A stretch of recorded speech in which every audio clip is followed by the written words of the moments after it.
So these are your LVDTs. This only reads the upper pin position. So you have your extended high-low window, your retracted high-low window, and then the blue is wherever your weld point window is. The black line is just your current pin position. So right now it's trying to weld. It's not getting a nut, so it won't reach the weld position window. When you do an electrode change, you obviously acknowledge the resurface. After that, it'll run a tip-to-tip, keeps the servo position. It'll also teach the pin wink window for the upper pin. Obviously, run a weld data record, turn that on, and then when it's running, you're going to watch your LVDT reading, and there'll be a little message either above or below it saying for whatever step is running, it needs to read between 0 and 0.5 with no nut. With the nut, it needs to read above 0.75 millimeters.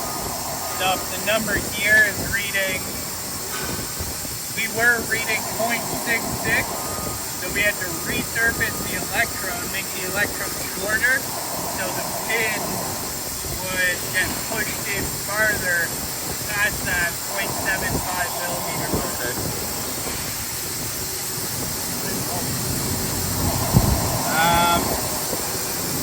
That's most of it. If you ever need to teach the servo gun travel, so when you run into that problem, I only changed the one electrode, so it would make the gun travel stroke longer. So I'm only going to run a gun reference to teach the gun travel, and then you're good to run a weld data again. Okay. If you're running into a pin wing issue, make sure the part on location on the pin correctly goes all the way through the hole. If it is, you might have to put it back into electrode change. So 1A, put into electrode change, yes. They'll reset the counter, and then when it runs its tip to tip and reference data, all that, it'll teach a new pin wing window for the shorter electrode, because you're going to be pushing that pin in even farther now. Yeah. Basically all there is to it. Keeps the height of the electrode, so the servo, like the travel, is different. So we're going to run a reference program on that guy. Dropping all the way down.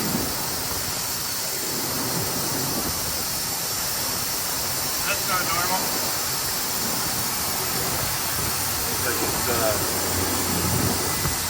It's not perceptual. Open it all the way. There it goes. It's going up slowly, measuring.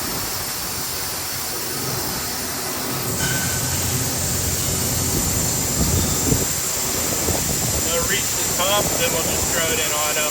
Shouldn't need a weld data.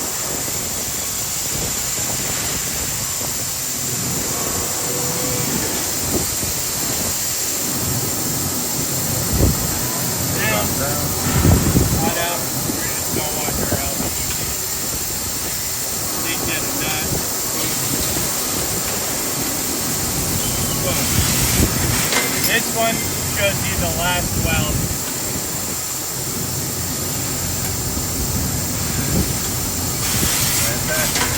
So you can see the part's not getting on the pin correctly. So you'll watch it. It's above there, you get a pin wing.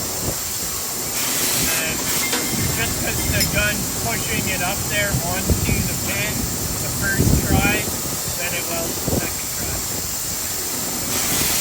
If I was real concerned, I'd just touch up the weld point.